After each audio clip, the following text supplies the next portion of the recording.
Let's face it, it doesn't matter where you are in your career. You can be a product manager, a director of product, or maybe even a VP of product. Most chances are you have no idea where your career is heading, and not for lack of trying. You see, we product managers, we strive to manage everything in our life just as if it was a product, and for a very good reason, yeah? Because after all, you are the greatest project you'll ever work on. But when it comes to product management, career growth, and managing your career, this is actually a very big task. There are so many questions, so many dilemmas, so many things that you don't even know that you need to think about before you're making your plan. And actually, we didn't even try to answer the biggest question. What is it that you want from your career? But that's fine because you're in great hands. And today, three of our leaguers, product league mentors, will answer all your questions, big and small, about product management, career growth. You guessed it right. This Ask Me Anything session is all about your career. By the way, nice meeting you. My name is Maria Cassis. I'm the founder and general manager of Product League, and we help you to become the best product manager you can be. Product League is an international mentoring program for product managers by product managers. This is our Ask Me Anything session. This is where we answer all the questions that dedicated and curious product managers just like you may have. And we've got three amazing Product League mentors to join me here on stage to answer all that. Now, before I'm going to call them to join me here, I have something to ask you because you see, I really want to get to know you better. I really want to know who you are, where you're from, what you do, what is the product that you are managing right now, so we can give you the best product. This is the answers, right? The best answers that you need, right? So please use the chat, okay, the comment section below, wherever it is that you watch us right now, and let us know who you are. And please like this video and subscribe to us if you watch us over YouTube, or like the page if it's Facebook or LinkedIn, wherever it is that you are. Please let us know who you are, where you're from, because we want to make sure that we tailor the most amazing answers to your questions. And we want to get to know you better and to have the opportunity to invite you to future amazing events just like this. I hope that you're ready because I'm super excited about what we are having right now. Let's start. Leaguers, let's welcome our first panelist, Roni Moses, joining us live from Haifa, Israel, product manager at MediSafe and product league mentor. Roni is a product management professional experienced in the healthcare industry. It is her passion to manage product roadmaps through a solid understanding of market and business needs together with technical capability. And I am so excited to have you here because not only that you are a product league mentor, this is your third time with us on this stage. Yes, Maria. Thank you for having me. It's always a pleasure. It's so great to have you here with us. The previous times we talk about healthcare product management, right? We also had another session that was really valuable. And this time we are going to give some answers about how to grow careers in product management. Are you ready? That's right. Yep. Fantastic. Thank you so much, Roni. And we are going to be back with you in just a few because we also want to meet Lucia. And now get ready to learn from Lucia Collará, live from the Netherlands, product director at ACA and product league mentor. Lucia enjoys turning problems into opportunities with her team. She believes in validation before development, in the power of iteration, in data as a tool, and in failure and in the learning that comes with it. Hi, Lucia. How are you? Hi, everyone. Great to be here. Thanks for having me. It's our pleasure to have you on our stage. I already know that the audience submitted fantastic questions, and we're going to have great answers. So I just want to thank you for being here with us. It's going to be a pleasure, and we're going to meet you again in just a few, because now it's time for us to meet our third person for today, our third panelist, Nati. And now, let's shout out a big hello to our third panelist, Nati Berkover from Tel Aviv, Israel, VP of Products and Data Science at Jink and Product League Mentor. Nati is a veteran entrepreneur and a product leader with more than 10 years in product management and another 10 years of software engineering experience. What's up, Nati? All good. Thank you for inviting me. Really, pleasure to be here. The pleasure is definitely ours. I am so excited, as I just shared with Lucia and with Roni.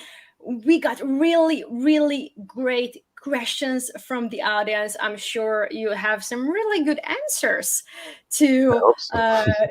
Hopefully, I know so. You hope, I know. This is how we balance things here to share with the audience. And I just want to thank you not only for being a mentor in our program, but also for being here and share your experience with the leaguers in the audience. So what do you say? Are we ready to call in Lucia and Roni? Yes, let's do it. So Lucia, Roni, ladies and one gentleman, I hope that you're ready because this is going to be fantastic. We already received amazing, amazing questions. So how is it going to work? When everyone RSVP'd to this event, we asked them, what is it on your mind? What is it on your heart when it comes to product management, career growth? Submit your questions so our mentors could answer them. And they did. So we already have amazing, amazing questions, but we don't stop there because, as I said, we want to give the audience even more answers. Okay, so we ask everyone that is now watching us, please think, what is it that you don't know enough about when it comes to product management, career growth, and just submit your questions in the chat, wherever it is that you watch us. And at the end of the session, we will have an open Q&A where these magnificent three will answer these questions as well. So it's going to be super fun. Again, a reminder to everyone in the audience, some action items. Like this video, share it with your colleagues and with your friends, because this is a very beneficial one to everyone who wants to have a career in the product management domain. It is going to be really good for them. And also let us know who you are and where you're from, because we want to get to know you. That's it. I think we're ready. We're ready to start and answer some questions. What do you say, guys? Shall we start? Yep. Let's do that. Fantastic. So the first question, it comes from Mia. And this is actually a very interesting one because she is asking, what are the pros and cons of growing your career in the product domain? This is an interesting one, and this is a very important one. And I was so excited to see this question that comes from Mia, because I think that before we start and talk about shall we do things and how shall we do things, let's start with just understanding, like, what are the pros and cons? Product management career is not for everyone, right? So what do you say, Nati? Shall you start with the pros and cons of a career in the product management domain? Sure. Hi, Mia. Thank you for the question. So one of the main pros that I see is a great understanding of how business work and where is the value is.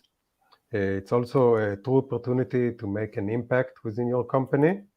And I don't know what your plans for the future are, but it also sets the ground for becoming an entrepreneur in the future, if this is a desire of yours.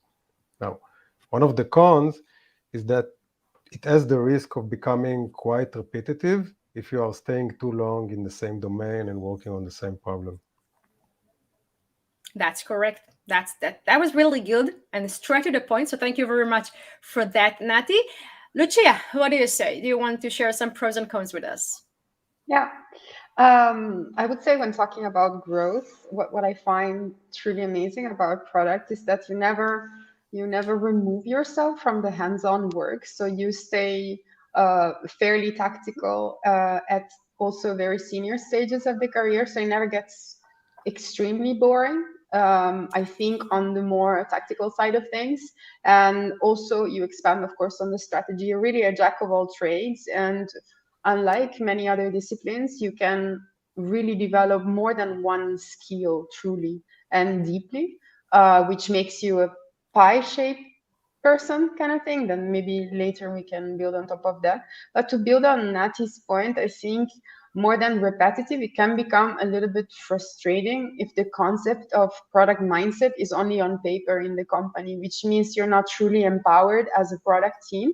It can become frustrating to constantly be a lateral leader without really being empowered to make product decisions. Yep. Yep. That's correct. And I think that the product you mentioned actually goes back to what Nati just mentioned, right? The idea of building on so many qualities that what may bring someone to choose in the career of entrepreneurship, right? And to have a better start into that because of their product management experience. That was a good one. Thank you very much. And last but not least, Roni. Thank you. One of the amazing things about product is you'll get to work with amazing people. You get to work with different teams, dev, QA, marketing, sales, partner success. You'll get to work with clients. You'll get to see how different people work. You'll gain a wide toolbox of both hard skills and soft skills that could take you in many, many different directions. One of the cons is that if you don't have a career plan in mind, you may find yourself with 10 years of varied experience and, like it was said before, a jack of all trades, but the rest of that is a jack of all trades that excels at none. And it could be difficult to take the leap to VP or director of product. It's a very, very steep pyramid. And if you don't focus and know where you want to go, you may find yourself lost and having trouble convincing why you're the best candidate. That's true. Master of None is a great TV show, but we don't want it for your career. Yeah, so we stop there. Exactly right, Roni. Thank you very much. That was really good. And I think this is the right ground for us to continue with the question that comes from Grace. It goes to you, Nati. And she's asking, how do product managers and product executives differ in their day-to-day task? So before we, get to advice, product managers, whether should they become senior product managers or executives in the field, let's just talk about what does it really mean? Titles aside, what is so different? Yeah, sure. I mean, this is a great question. Thank you, Grace. So in short, if you look at what I call the product spheres of responsibility, then product managers who are not executives are focused more on the hands-on tasks, such as writing specs, sprint planning, day-to-day prioritization, and even the quarterly planning, while product leaders are more focused on setting the main KPIs of the business, the product strategy, and managing other product people. And the intersection between the two is usually around the product roadmap, where the product leader dictates the tone according to the strategy, and the product manager fills it up accordingly. Now, this is all in theory. In reality, things are much more blurred. Yeah, I like the last sentences you said. Like everything is here in theory because it's so differ from one company to another, right? Yeah, And definitely. from the organizational structure from one place to another. So I think this was a good one. And I think Lucia and Roni, maybe you want to add something on that. How do you see the differences as you climb up the ladder? I would say, if I may, I think when it comes to soft skills and hard skills, the more senior you get and the more you get towards leadership, that's where your soft skills should prevail compared to your hard skills, and also expected to be there and solid. You become effectively a consultant, mostly managing stakeholders and being an ambassador of your product rather than worrying about feature A or feature B. So your main worry should be around discovery and understanding how to keep the business healthy, keep customers happy, of course, but also keep everyone around happy as well and well informed. So soft skills versus hard skills, I think that's also like an important leverage there. Absolutely. Wise words. Thank you very much for that. Roni? Maybe you I have think- anything to add? I think they both summed it up beautifully. So I'll leave us time for other questions. I highly agree on that one with you. Thank you very much. And Lucia, we're back with you with a question that comes from Aidan. And I love this question. Okay. He's asking, what jobs, tasks, or other experiences in my career and life should I explore before deciding which product career path to take? This is a beautiful question. Thank you so much, Ethan, for submitting that, because I think that this is like, it shows that our audience thinks more than just about the title. It's really about the path, the journey, the adventure, even. So I'm eager to learn what you have to share with Ethan. No pressure. No pressure at all. Thank you for the question. It took me a while to really elevate and extrapolate some concepts around it, because it's a really broad question.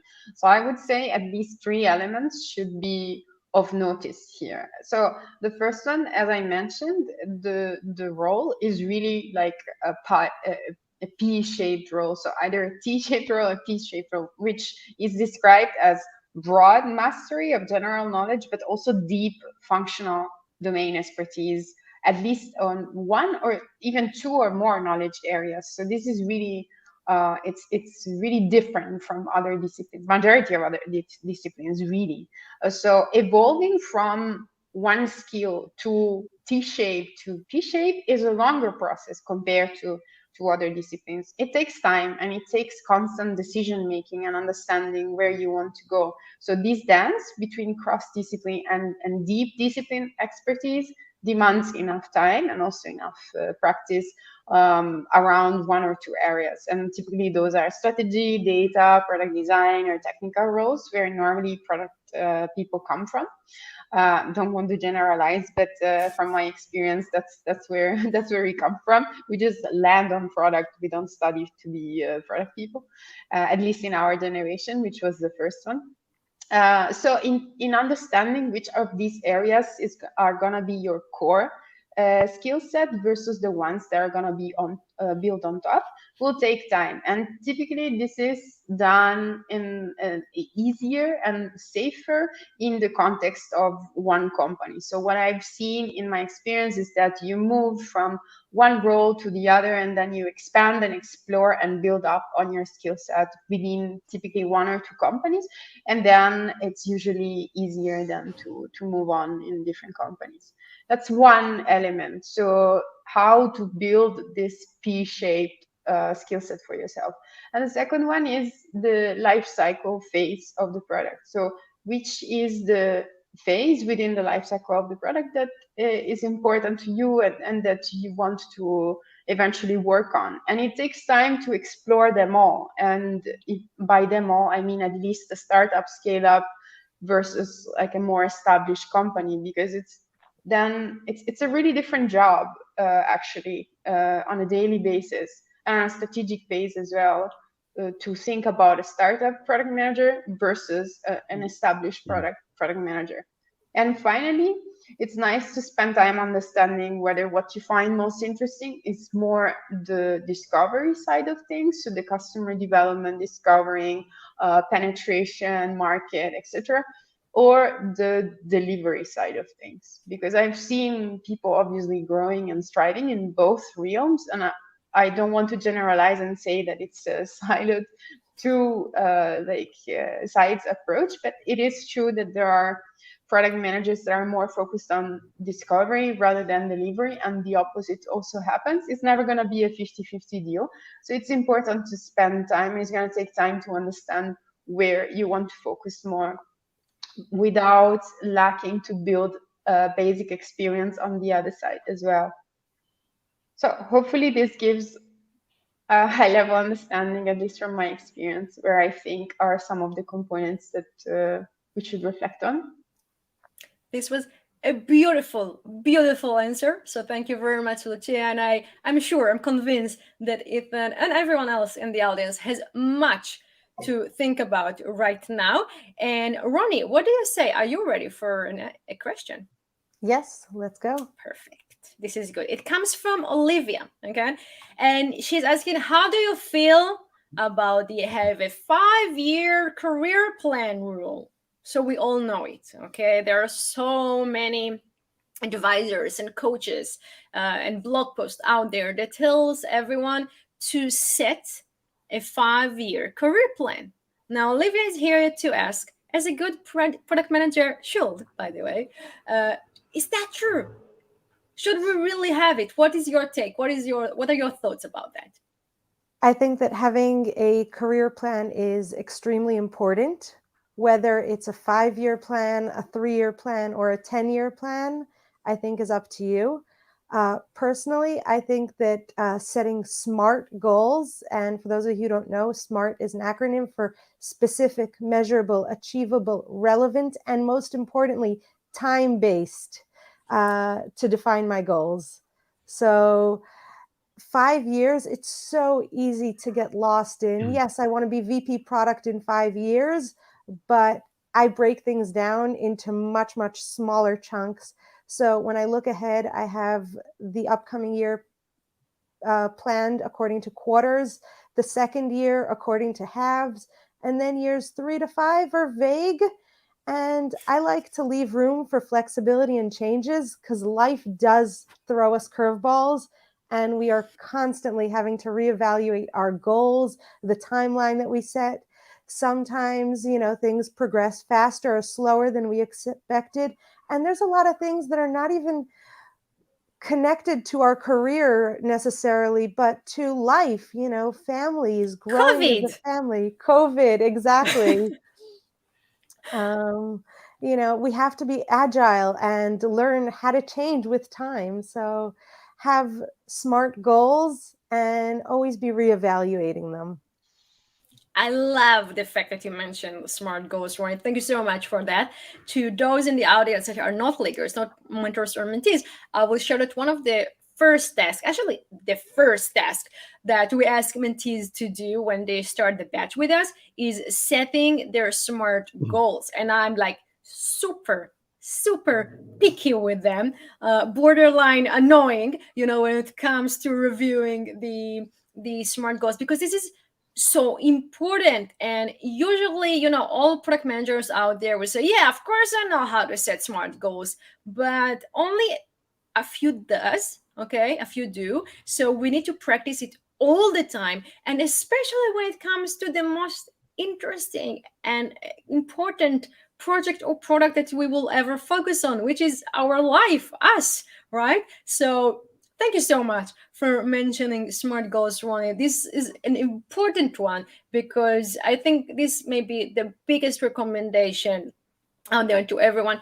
Just sit down with the pen and piece of paper and understand what your goals are first. So thank you very much for that. I personally thank you very much for that. And we are with Sean with a question. Oh, yeah, if I may. Yes, of course you may. Yes. Before we jump on the next question, I'm giving you the mic. I'm handing you the mic. Thank you. So sometimes, and I know all of this makes sense, but sometimes when we sit down and we think of goals and we think tactically about what we should do in our next steps, sometimes the lack of purpose or the lack of a bigger why, it's a bit daunting in the sense that maybe it doesn't help us really overcoming challenges. So for me, a great exercise that I did a couple of weeks ago was to actually find my why, which is almost like a personal vision for yourself. And that will help setting goals for your work, but also in any other area of your life. So for me, every time I'm a little bit short on why I should stick to my plan, I look at my why and then I find the purpose that ultimately will fulfill me in my work and also outside of my work. So I think it's like an extra tip when we're a bit, down and don't really want to stick to the goals that we made for ourselves. I love it. And I think that actually of course, it's there to help us when things don't go the way we expect them to go and we need some extra motivation. But I think this can also be a really good North Star as for how to set the plan according to that. Because I agree with you 100%, Lucia. we need a clear why. Every single one of us needs a clear why, because otherwise we don't really have a vision. We don't really have a roadmap, right? We may have a few steps, but this is not a real roadmap. We don't understand what is the vision that stands behind of that. So I love that. Thank you very much. And because we got the opportunity to hear from you, so I wonder, Nati, maybe you have something to add on this issue of the 5 years plan. Well, I mean, I agree to everything said here. I mean, the main takeaway from my side is that it's important to sit down and have some kind of plan for your career, but you need to understand that, I think Eisenhower said it, that plans are useless, but planning is gold, or something like that. So it's very important to have a plan, but understand that reality brings a lot of opportunities and changes and stuff like that. You will need to adjust. So eventually, you need to keep in mind the North Star, like you said. You need to understand where you want to go, but be flexible. Don't be too strict. That's Absolutely. my Yeah, tip. be agile outside of the office as well. I love that. Thank you very much, Roni, Lucia, and Nati, for sharing your thought about this subject. And we are staying with all of you because Sean has a very interesting question to ask all of you. And he's asking, what should I consider when planning my career growth? So, what should Sean and everyone else should take in consideration when planning their career plan, their career growth, and who would like to start? I'll be happy to. Jump right ahead. My tip is general. It's not only for product management, but all work, including product management. It's a subjective meritocracy. You will be judged by the people above you in the pyramid. So find a sponsor. A sponsor is someone who will talk on your behalf and help you when it's time for evaluations and climbing the corporate ladder. There's somebody that has an effect in the room. Carla Harris has an amazing TED Talk about this, and I really recommend it. 16 Minutes of Gold. I love this video as well. Yeah, I love this talk. Yeah, perfect. Thank you very much, Roni. Nati, shall we continue with you? Sure. So I just said, that plans are subject to change, but one of the things that doesn't change much are your passions. So when you are trying to consider your path, you should check your passion. What type of business you would like to focus on? What type of domain? Is it B2C, B2B? You have several years to spend in each domain. So, find and experiment with the domains that you like, and then try to find a role in such a domain that caters to your passion, and you can grow in it. I love it. Thank you very much, Nati and Lucia. Yeah, I'll keep it brief. Get yourself a mentor, maybe two. So don't be afraid to ask for feedback and receive feedback and challenge yourself. And it's super important to have mentors, and not just product mentors. Like one of my 3 mentors is a neurosurgeon. Why? Because we solve problems, and sometimes the approach it's surprisingly similar to how he solves very complex problems and how I solve very complex. Just he saved lives and I don't, but it's fine. Maybe one day I will with a digital product or service. I don't know, but it's super important to get yourself a mentor just to feel less alone, and also to constantly challenge yourself and like to receive even harsh feedback. It's good. It's healthy. Absolutely. I should wear my In Mentoring We Trust shirt. When you said that, I love what you just shared with us. So absolutely, guys, get a mentor. You have to have a mentor in the product domain, because then you can have the answers or the guidance from person who knows your domain and has been there, just a few years ago. But also, Lucia, as you mentioned, you can find inspiration and guidance everywhere. So try to explore, Nati, as you mentioned, other things, other mentors from different domains. it can only do good for your career. So I love that. Thank you very much. And Nati, we are back with you with a question that comes from Adas. And she's asking, how should my 5-year career plan direct me on what should be the next step in my career? So let's say we sat down, we have the plan ready, okay? But then how do we translate this 5-year plan into steps and actionable items for us to follow? This is a good one. Yeah, a very good question, Adas. Thank you for that. I will try to answer it the best I can. So, like some other occupations, in product management, you can grow horizontally or vertically. Horizontally means that you'll be exploring different domains, different type of products during your career. And vertically means you'll be climbing the ladder and eventually become a product leader. So my general recommendation for junior product managers is to experiment with different domain and product first, because it widens your perspective. You will become a much better product leader once you spend a few years as a product manager in different domains and experimenting with, I don't know, B2C, B2B, etc. Therefore, I wouldn't recommend spending more than 3 years in the same role unless there is something very unique in the company you are working in and you believe it holds great opportunities for your future. Now, as a general rule of thumb, you should aim to master the hands-on aspects of the job, like I said before, writing specs, sprint planning, day-to-day, so and so. So in about a couple of years, you can be considered a senior product. That would be a good progress to make within a couple of years. And following this plan, you could theoretically become head of a product or a VP of product within 5 years. So I wouldn't recommend chasing this so fast. It might be better to experiment first with a different product, like I said before, and spend some more time as a senior product manager. If you have the patience, I would recommend not rushing because to become a product leader, because I believe that experimenting with different companies will make it up to you big time. And maybe it's a good point to talk for a second about how your reality is going to look as a product leader, right? So as a product leader, it could be, product lead, director of product, head of product, VP product, chief product officer, whatever. You will be dealing with advanced product topics such as a product strategy and roadmap.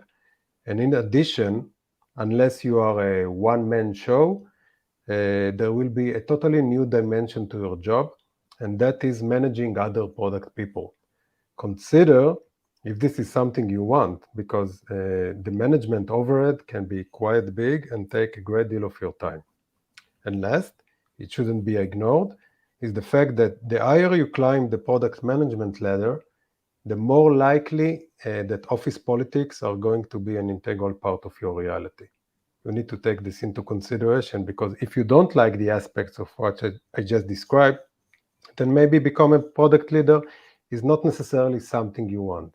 I personally know several senior product managers who are serving in this role for more than a decade, and they are very, very happy about it. So going back to the beginning and wrapping it all up, I would start my journey with two things. First, deciding the type of business I would like to spend my time in and find an entry-level job in one of them. And second, connecting to what Lucia said, find myself a very good mentor, a good mentor can significantly increase the pace of your learning and help you avoid mistakes. Later down the road, if you will need to make a decision whether it's time for you to climb the ladder, or maybe an opportunity might show itself and push you towards this, even if you don't feel you are ready.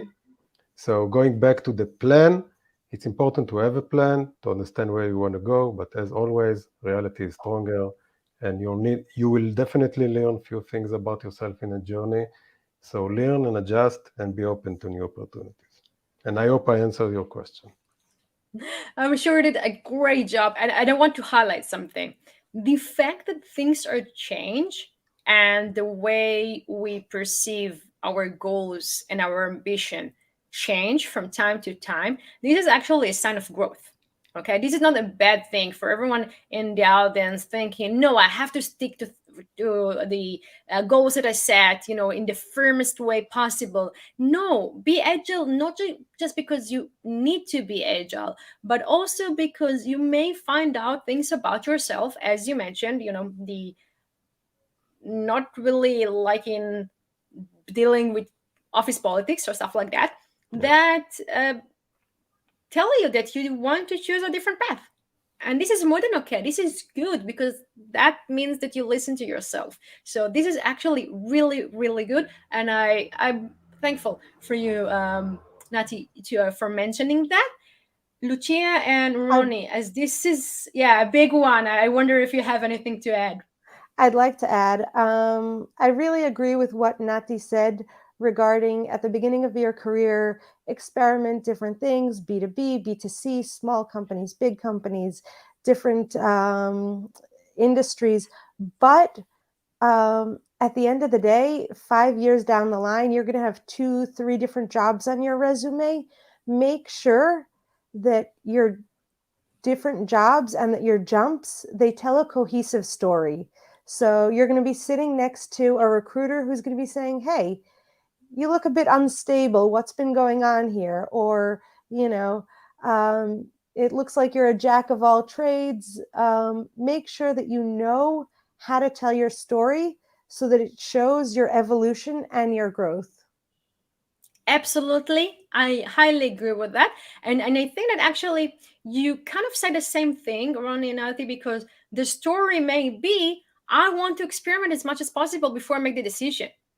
And this is a great story to have, right? When we interview people and they explain the different path that they took in their career, and they show that it comes out of strategy of, I want to practice, I want to experiment, I want to learn. That's one of the most amazing things that we as hiring managers can hear. So I actually think that your answers tied up together in a very interesting way. Yeah, thank you very much for that, Lucia. I agree about the storytelling.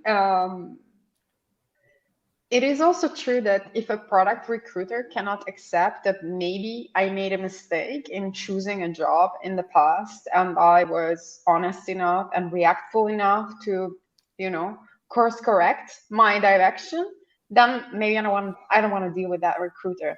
So for me, it's also about, like, I have gaps in my LinkedIn. I clearly state when I had kids and when, I was only 6 months in a job. I will say it out loud. And I do want to believe that also that is part of my cohesive story, because it's just the truth of how some lives go. It's about how you react and how you explain why it was wrong for you and how you came back from that.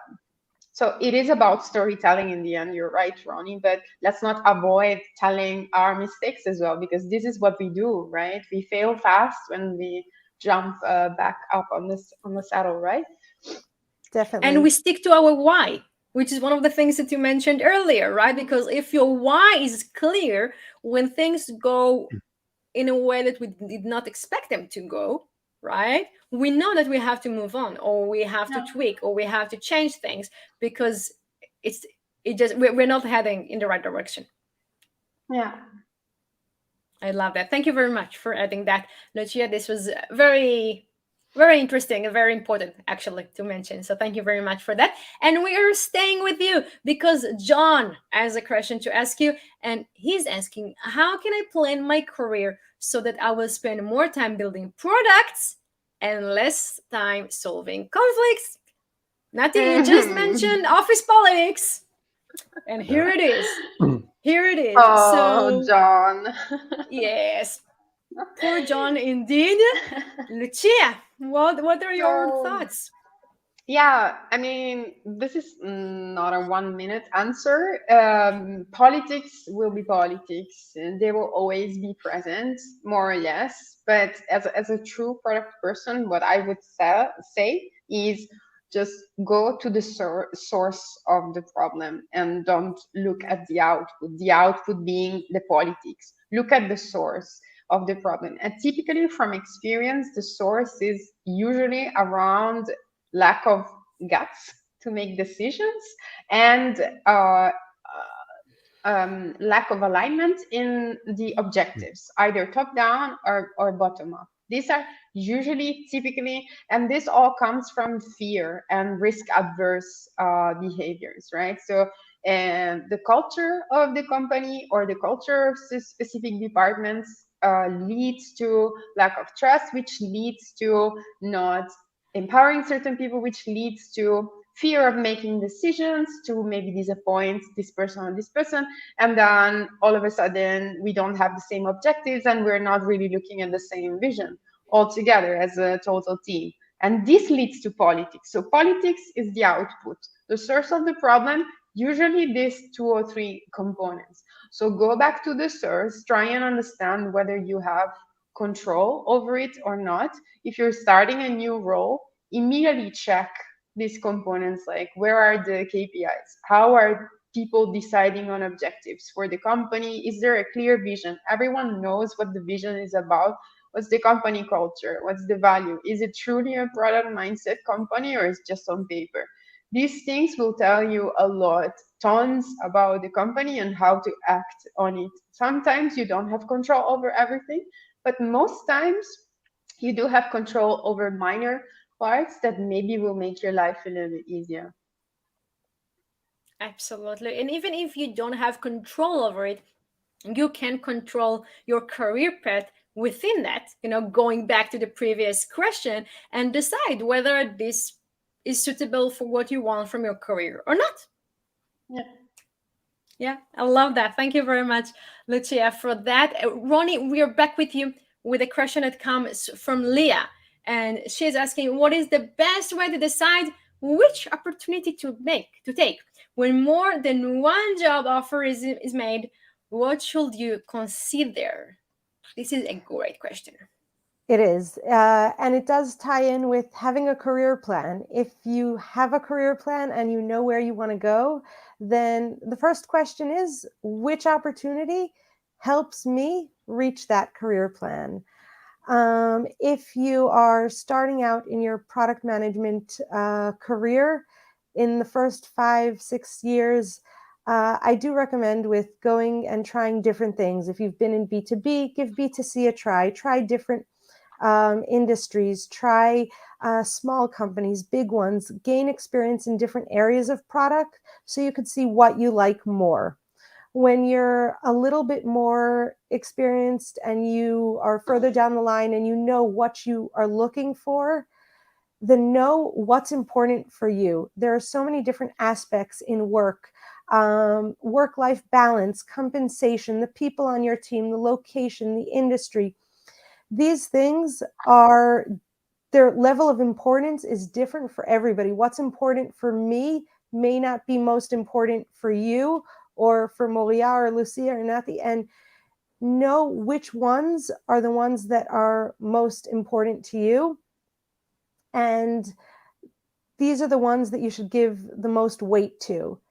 If all of these are ticked off and they're all comparable, 2 jobs down the street, one from the other, same industry, same size company, everything, then look at the people. Look at the people that you'll be working with. The boss, do they have a contagious spark in their eye when they talk about the product? Do they make you want to say yes to them? Does the team look like somebody, like a team that you want to be with all day? We spend most of our waking hours with our coworkers and at work. So, is this the place we want to be? I think that we really have a gut feeling.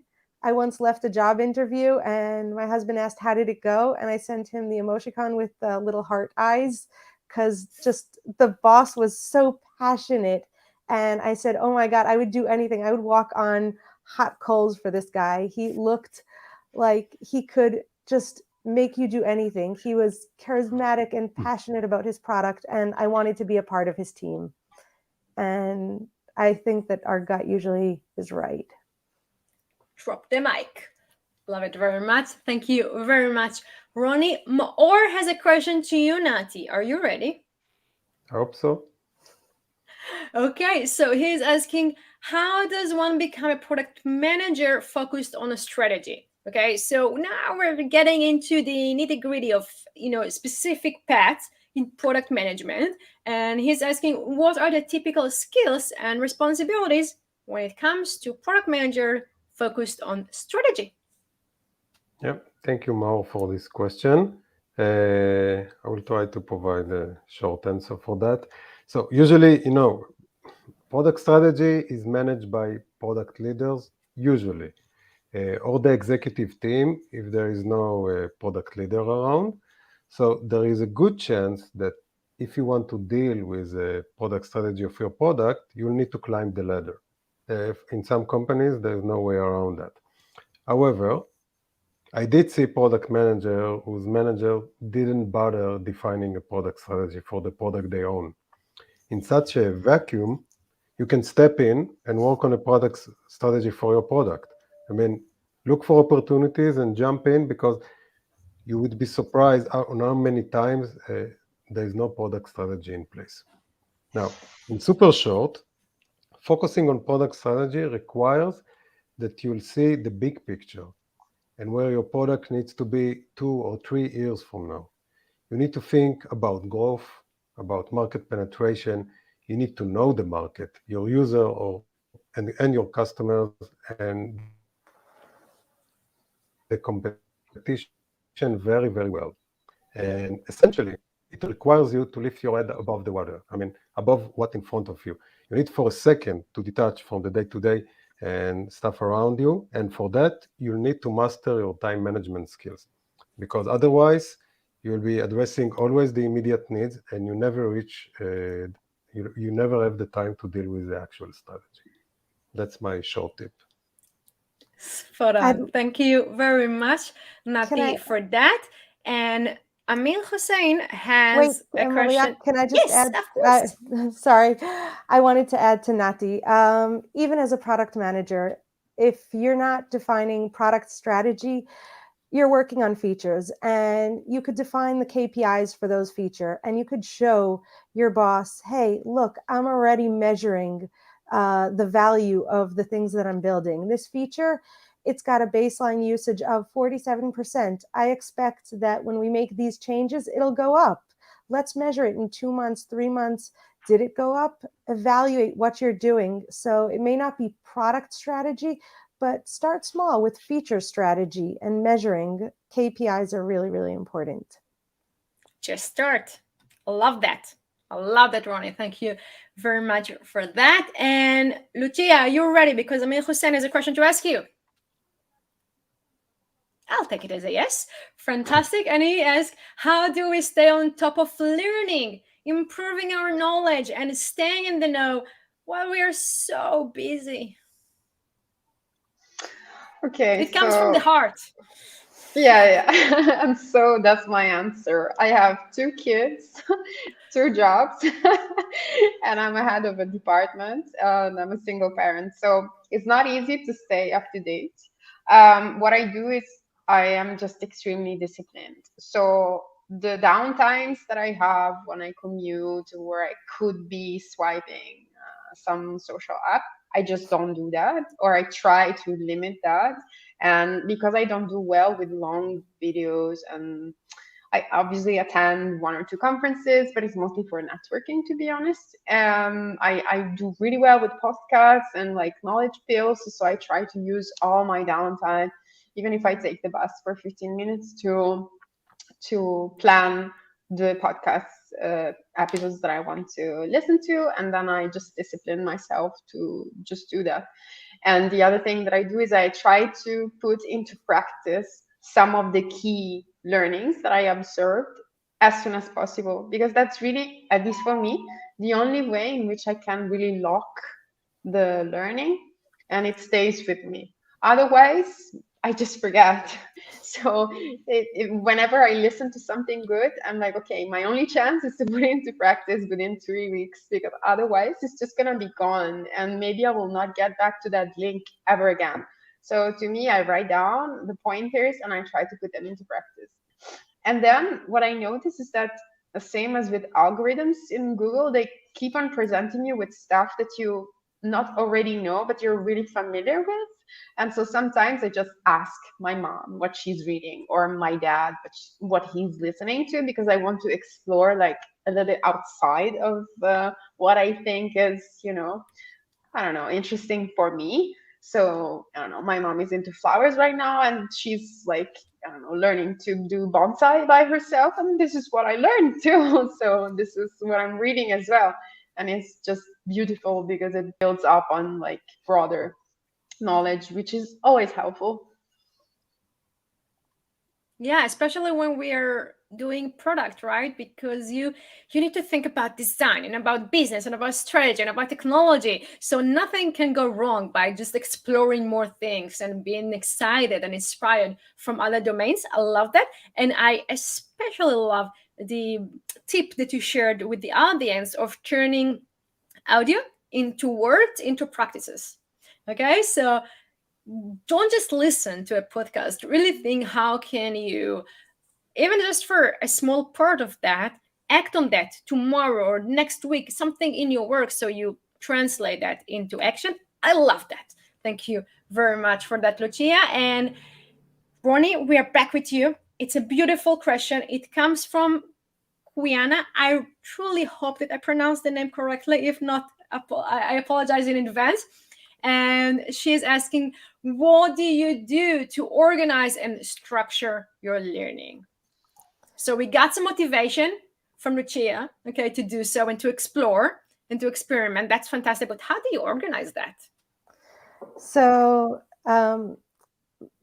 Lucia said a lot of wonderful things. I too am extremely busy, always juggling a bunch of things at work, at home. So I like to focus on one thing at a time. If I hear about something in product management that is supposed to be interesting, hot, new, I'll add it to my queue. And I'll usually take a few weeks with a hot topic, reading different blogs, books, and resources on the same topic so I could get different points of view. And over the next few weeks, try to implement what works for me. And what works, I'll continue with it. What doesn't, I could leave behind. I have a queue of topics that are waiting. So I always have the next topic. Sometimes things take a week. Sometimes it takes a month and a half. Currently, I'm really enjoying implementing opportunity trees into how I look at problems. And the queue is longer than I'll ever get to it. And I can't. But that's good because you have a queue. So exactly, once you have some free time, as Lucia mentioned, this going into the bus, right? So instead of just wondering what should I listen to right now, you have something ready, and that's fantastic. Exactly. And I can't do podcasts. I start doing something like folding laundry or washing dishes in the meantime, and I zone out. So I hear there's so many amazing podcasts. I just can't do it. What I like about what you just mentioned, what I like about that is the fact that you know what works for you and what not. And I think this is actually a big deal when it comes to learning and evolving. Okay, there is no one solution out there that fits all of us. We are here for product professionals. We probably work in different ways, think in different ways, practice things in different ways, and learning things in different ways. And that's really important for us, not just to understand that, but also to love that fact about us, right? And really embrace that and understand what works for us and follow that, and not the other way around. Mm-hmm. I love that. Now, guys, we're short on time, but we have something very exciting coming. So I need your cooperation here because I'm going to challenge you. There is a new format that we call the question that was not asked, where we ask you, mentors, to tell us what is the question that you wished for the audience to ask you, and you did not see this question yet. Okay, so you tell us what is the one piece of advice that you would like to share with everyone. We're going to do it right now, but we're going to do that fast because we have amazing questions from the audience submitted in the chat already, and I want to make sure that we will answer at least a few of those. So who wants to start with the question that was not asked and your answer? Fine, I'll do. Nati, I'm pointing you. Go ahead. Okay, so having several mentees, and they ask me very often, what are all the titles, product titles out there? What do they mean? So I'll try in less than 1 minute, try to make order. It's quite challenging. So first, not everything that has product in the title is actually related to product. Be careful of product operation, product experts, or whatever. The titles that do matter, product manager and senior product manager, are essentially the same, where senior product manager probably be ended with more impactful task. Now, going up the ladder, there is a product lead, director of product, and head of product that are often misused in the industry, titles going around very wrongly. Theoretically, product lead and director of product usually mean that you'll be managing other product manager, but it lets less clear what your product ownership is going to be. While with head of product, the product ownership is much more clearer, but you might not be managing anyone.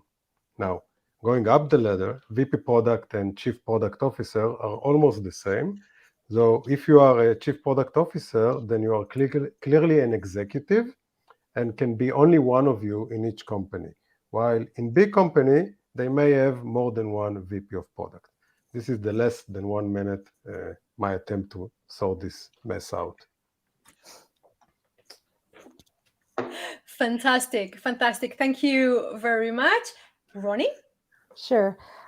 So what's the most important thing to measure? KPIs are very, very important. And I believe that we always have to be measuring ourselves, what we bring to the team and to the company. It's important to be able to quantify our value, whether it's in money, time saved for users, clients reached, improved churn. When you want to come and ask for a raise, it's a lot more convincing to say, hey, my features caused 8% less churn this quarter, or we brought in $200,000 worth of revenue with these features. When you're going to move jobs and you want your resume to stand out, you're going to be putting those quantifiable values on your resume, because that shows that you know how to measure and you know the value that you're bringing to the company. Roni, I think you just read our audience minds, because Helena is here to say, hi, all the talk here is fascinating, which I agree with. Thank you so much for the insights. And her question is, how do you measure your impact as a product manager? Okay, so you just mentioned, Roni, very wisely, you mentioned the growth and the financial impacts of that. Let's brainstorm, guys, because this is a beautiful question. What are the ways in which a product manager can share and actually measure their impact? Well, I think that if the company has a North Star KPI defined, many companies don't have that. But for those who did take the time to define a North Star KPI, then it's much easier to measure the impact of what you're doing, because you simply measure the impact of the North Star KPI. Now, with a lack of North Star KPI, you can check how much, if a product strategy is defined, what's your impact on the product strategy and how much you help to the growth of the company and stuff like that. But of course, I agree, if with the lack of all of those, then what Roni said is probably the right lead for that. That's fantastic. I agree with you all. Thank you very much for that. And we have another beautiful question. It comes from Swati. I again, really hope that I pronounced the name correctly. And here she is asking, what criteria or question during interviews will help me to recognize a company which is product-led, or at least understand and values product management? This is a beautiful question. Yeah. How do we Very good actually question. know if this is a place where we want to be in? I can add something from my experience, and in the meantime, I will allow you to think about your answers. That, to me, when I read a description from a company, an opening, okay, where I can clearly know that this company just copy pasted from somewhere else, And this is not really something that they set together, a few people in the company really thought about who they need, why they need them, what is this person going to do in the company. To me, this is a sign of this is not a product-led company, because a product-led company really knows who is the person that they need for the team, right? So coming up with this job description is easier to them. So this is for me. What do you have to share? On my side, I think it goes back to objectives. So the questions that I typically ask is, can you explain to me which are your company objectives and how they connect within the different departments? Sometimes even just asking, can you name some of the departments you work with? And then you hear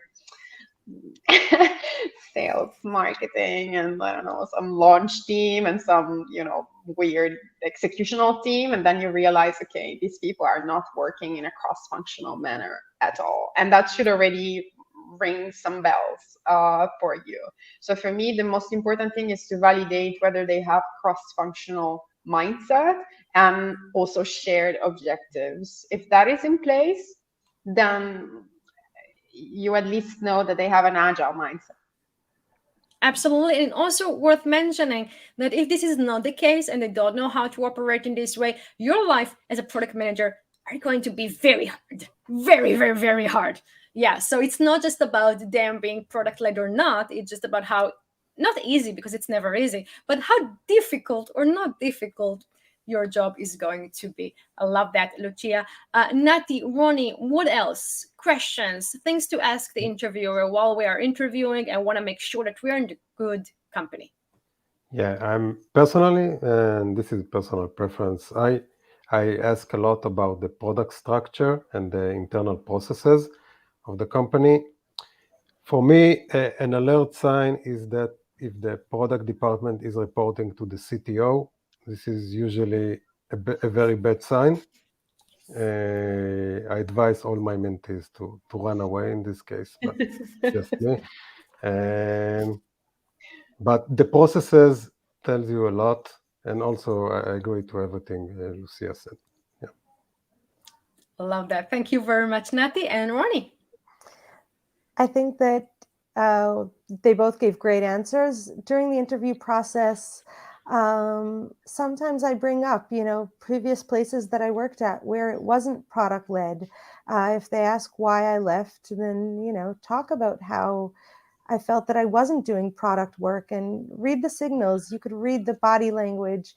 At an interview once, I saw somebody becoming very uncomfortable, and that, okay, that's a sign that, that's probably happening there as well. And, if your interview is a two-way street, then they're going to be giving you information while you're answering, even if it's nonverbal. So look for those nonverbal cues as well.